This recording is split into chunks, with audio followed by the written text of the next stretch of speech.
What's up guys, it's Mike with Shallow Reefing coming back at you with another video.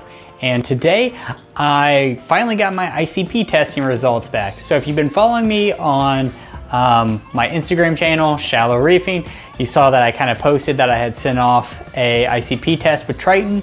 I wanted to see where my tank is, what elements are in my tank, plus I wanted to figure out why one of my corals wasn't doing so well. So I had a bonsai, a Garf bonsai that didn't do well. It's in my friend's tank right now. And my Jedi Mind Trick's not looking too good either. So I wanted to see, are some of my elements off? What could be going on? So I'm gonna show you a picture of one of my corals, and then I'm going to get into the results of my ICP test. All right, so as you can see, this Jedi Mind Trick to the left, it's looking like there is some bleaching going on around the edges, just right here where the corals meet. Now, there is some back there where the Setosa is, but it's not really touching it. The reverse sunset monopora is doing well. Super Amani is just getting destroyed. There's gonna be no room left for it on the reef, so I already fragged a bit of it off. But the one thing that was concerning me was the sunset monopora and my Garf bonsai. Now everything else in the tank looks good, except, you know, some of the corals just aren't as bright and vivid. This is just a basic no-name acro. This one here is supposed to be more green, but it's not really showing green. It's more of kind of like a washout. This one honestly looks very similar to that coral, and it shouldn't be. They should be two distinctly different colors. So I want to see, okay, what elements in my tank are causing my corals to kind of not look so great. And it's only a couple corals in particular, mostly some of the nicer SPS.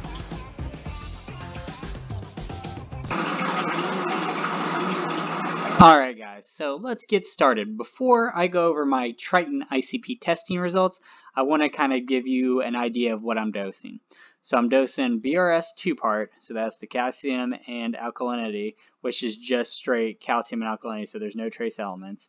I'm doing once a month 20% water changes using Reef crystals, and Reef crystals doesn't have all the minor and trace elements. It has mostly your major and some minor elements to it. When I was looking at the BRS reviews of different salts and everything like that.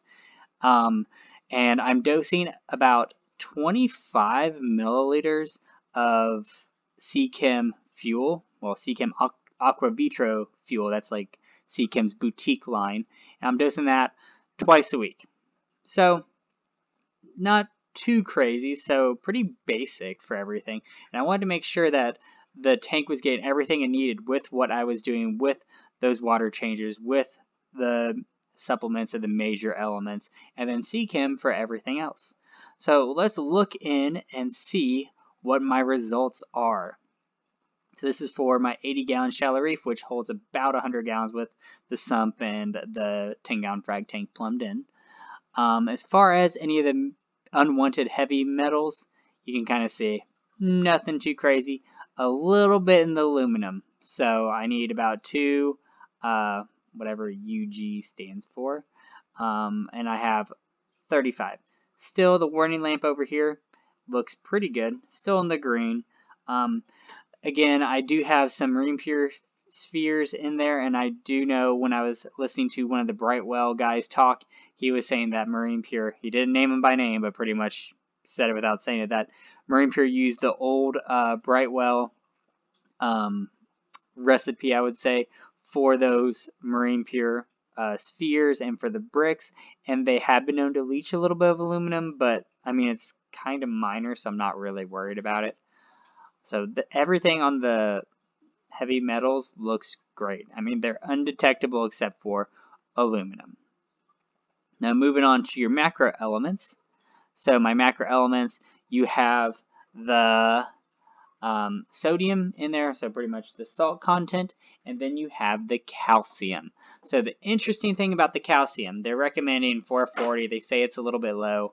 And when I actually tested my calcium, and this is using a hobby grade test kit from Red Sea, it was 430 dead on.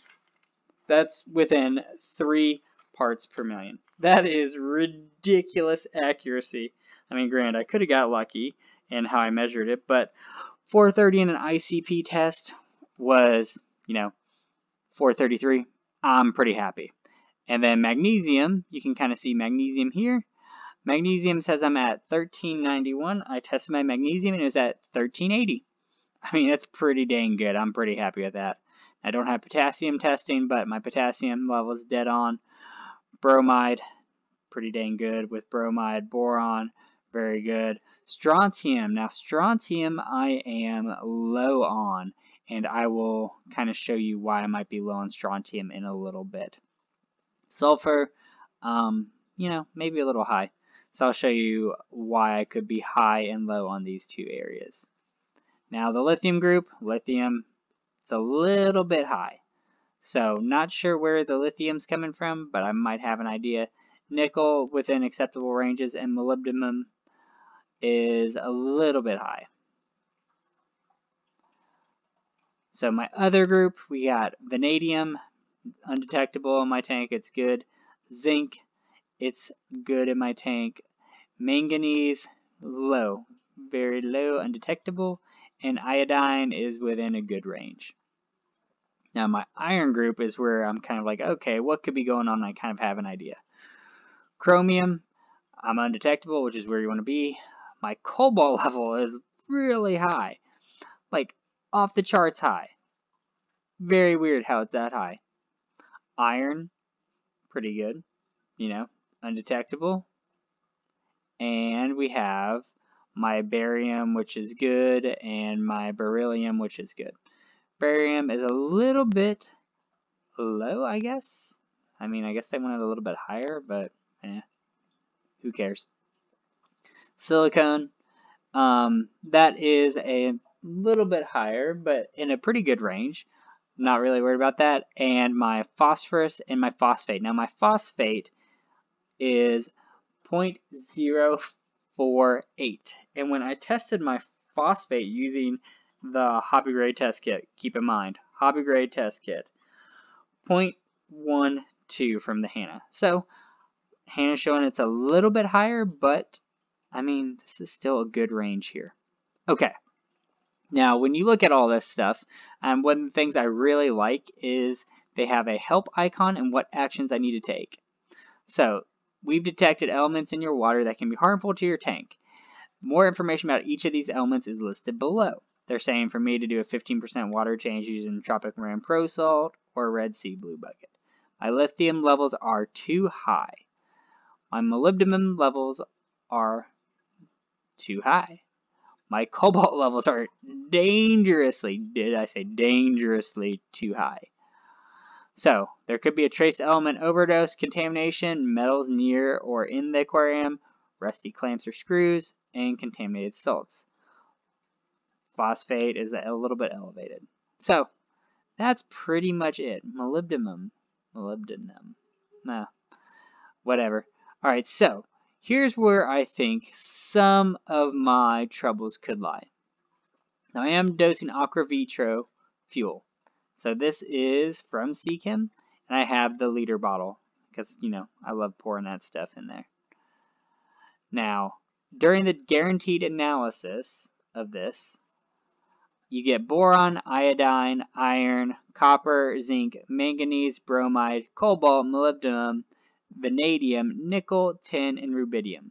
Now, with mine, remember I said that my cobalt levels were way too high. So this is the only place that I'm getting cobalt, minus there could be some magnets or some rust around the tank. Now what I've done is, like right when I sent off the test, I was like, you know what, maybe there could be some rust going on. So any type of loose screws or nails that I had in there to hang stuff up that I wasn't using, I have taken out, and I have a couple magnets kind of in the tank that are just, you know, mag floats or what have you. That are just there to hold like a filter pad. I'm going to take those out. So I'm pretty sure the cobalt is coming from here. Now, my strontium, you can kind of see where it says I have like no strontium, it's too low. I am not dosing strontium at all.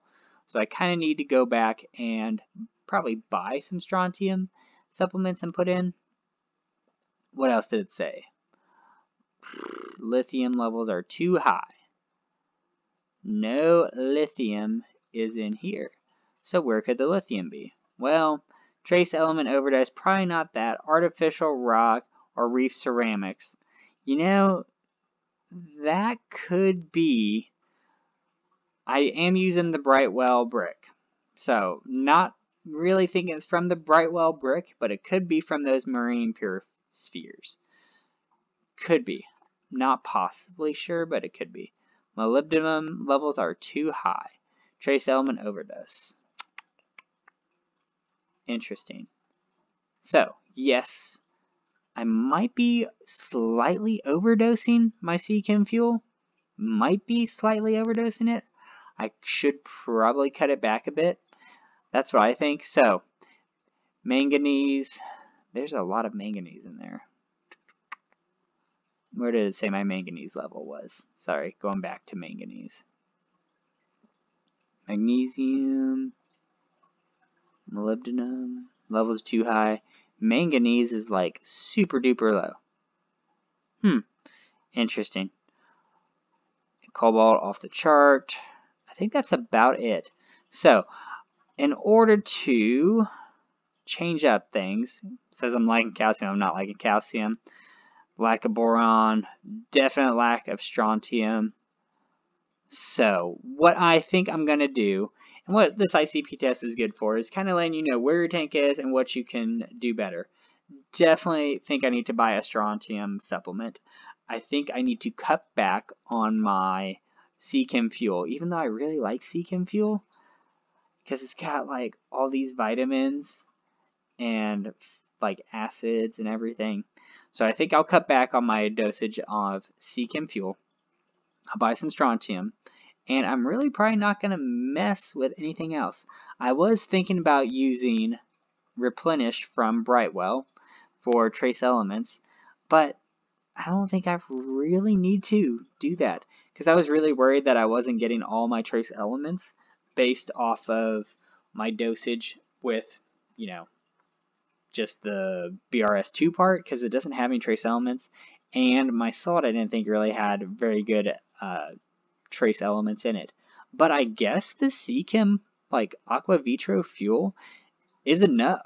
I was really surprised, because I mean, a lot of people have bashed Aqua Vitro, but I've been using that thing for 2 years now, and it's keeping a really consistent level in my tank. Granted, I mean, you can see how my cobalt kind of creeped up, and my molybdenum crept up, and my strontium's non-existent because it's not in there. But overall, it's not a bad product. I'm really surprised with that. Alright guys, so let me show you my future plan on what I want to buy. So my plan is to use Brightwell's Strontium, so that would be a strontium supplement. Now with this, that will actually help with my strontium levels. It could be that my strontium levels are a little bit low, but I mean, it could cause some of that coral bleaching, but I doubt it. I also wanted to use Replenish. So one of the things I really thought about was using Replenish with my 2-part solution. Now, when I was listening to, like, Reef Dudes was doing a stream with one of the guys from Brightwell, he was saying that, you know, you could put this with your 2-part, and it would actually help add those trace and minor elements. Now, when I looked at this, I was like, oh, that's a great idea. I would love it. But when you look down at the guaranteed analysis, you got zinc, iron, manganese, and cobalt. Oops, let's not highlight everything. So probably not going to want to put anything with cobalt in my tank for a while. We got all these other ingredients in here, which is great, but I'm kind of thinking that if it's showing that a guaranteed analysis of cobalt is number 4 on the list and my cobalt levels are, quote, dangerously high, I should probably not use Replenish, even though I still really want this. I'll probably buy it, and then once I do another ICP test, and if my cobalt levels are down, then I will probably start putting a little bit of Replenish in with my BRS 2-part solution, because I think that I really do like Brightwell's approach to everything. I think they are a great company, and they're, you know, an American company, so always got to support the American companies. But besides that, just doing Strontium and not going to do replenish just yet, and reducing my Reef fuel from, you know, 25 milliliters twice a week to probably 20-ish milliliters. So I have to be a little bit more careful on how much I'm dosing. But I was really thinking about switching over to all the Brightwell line of supplements over the BRS2 part, but my solution, or my ICP results, are surprisingly good. I was not expecting them to be this on point. With just using basic 2-part CChem fuel and once a month water changes. I was going to think that all these levels would be way off, but they're not, which is surprising to me. Who knows? But overall, I'm pretty happy with the results. I really do like the Triton ICP testing results. I got it back in, I think they had it in 1 week, and I got the results back within 10 days, 14 days. I mean, it was really quick. I was surprised. And I do like how they have your little help icon here and tells you exactly what could be going on, and you can troubleshoot it. And I'll probably be troubleshooting and trying to figure out where this extra cobalt comes from. But since I've removed everything around the tank that could be rusting or anything like that, or has magnets, I think it's probably just my CChem that is a little bit high in the cobalt. And then I like the dosing, that it tells you what to dose, and they will obviously want you to use their products, but I'm probably just going to use my Brightwell stuff. And it gives you a visual on where your elements are trending with the dates. Now let's see. Let me pick my aluminum right here. Baseline, and then you can tell if it goes up or down. Alright guys, but that's all I got for you this time. And let me know what you think about my plan to move forward with my dosing. Did this help you to kind of give you some idea of, hey, maybe basic 2-part water changes with Reef crystals and, you know, dosing CChem fuel is the right way to go. I was not expecting it to be that good. I'm kind of thinking I should probably do a review of CChem fuel after this, because I was very surprised. So guys, that's all I got for you this time. If you like what you see here and you want to see more, click here to see more. And as always, I'll see you next time.